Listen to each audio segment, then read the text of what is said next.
চার খলিফার শাসনে কত শান্তি আর সেই স্বপনে, সেই অমরের মতো কি আর এই ধরাতে কোনদিন আর কি হবে না। খোলাফায়ে রাশিদার সোনালি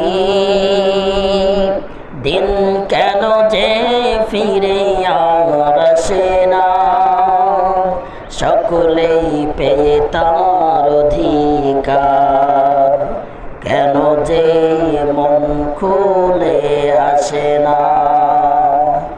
চারিদিকে শুনি শুধু হাহাকার, শুধু অন্যায় জুলুম